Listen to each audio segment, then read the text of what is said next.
Correction de l'exercice 1.7, on le lit tout de suite ensemble. Exercice 1.7, la Terre effectue une rotation complète après 23 heures 56 minutes et 4 secondes. Calculez de combien de radians la Terre tourne en une seconde. Alors on fait le calcul, ensuite on fera des commentaires. Voici. Alors, qu'est-ce qu'on nous a dit? Une rotation complète.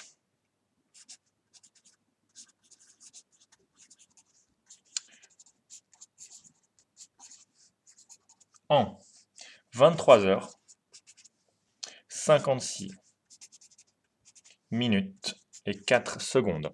Alors, on me demande de calculer de combien la Terre tourne par seconde, donc je vais transformer tout ça en secondes. Ça, c'est un exercice de transformation d'unité. Je pense que vous savez faire ça. Dans 23 heures, il y a 23 fois 60 minutes, ok, et 56 minutes,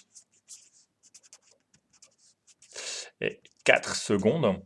Donc 23 fois 60, ça fait 1380, et 56, ça fait 1436 minutes et 4 secondes.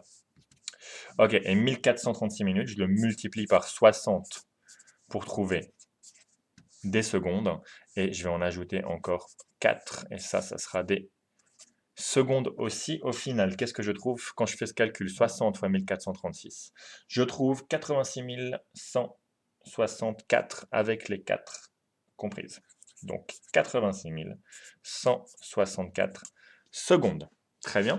Alors, nombre, rotation angulaire par seconde, ce qu'on appelle en physique la vitesse angulaire. Et il y a un tour complet en radians. C'est 2π. Et ça me prend 86 164 secondes pour faire ça. Donc si je divise par 86 164, je vais trouver la valeur.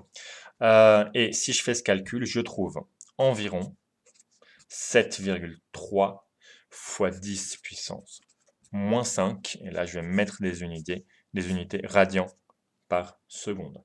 Pour illustration en degrés, ça fait, on tombe en 10 puissance moins 3, mais je vais l'écrire entièrement, ça fait 0,0042 degrés par seconde.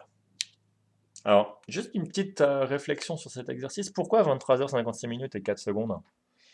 La durée d'un jour, c'est 24 heures. Donc la réponse à ça, c'est que c'est la rotation propre de la Terre. Si on considère que la Terre ne tourne pas autour du Soleil. Donc si je prends ici le Soleil, que je vais dessiner un peu plus grand quand même, et la Terre, pendant que la Terre fait un tour complet sur elle-même, disons que la Terre est orientée ici, elle avance, cette flèche va tourner. Quand elle aura fait un tour complet sur la Terre, vous voyez que le Soleil n'éclairera plus sur elle-même, le Soleil n'éclairera plus la même zone de la Terre.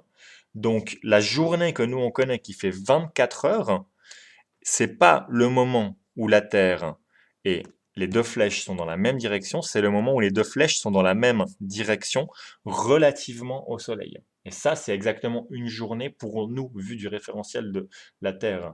Mais d'un point de vue spatial, la rotation de la Terre, elle est légèrement plus lente. Et si on réfléchissait à ça, on pourrait savoir dans quel sens tourne la Terre. On pourrait même calculer la longueur de l'année à partir de ces deux chiffres, je pense. Voilà, c'était pour la culture générale. Merci à vous.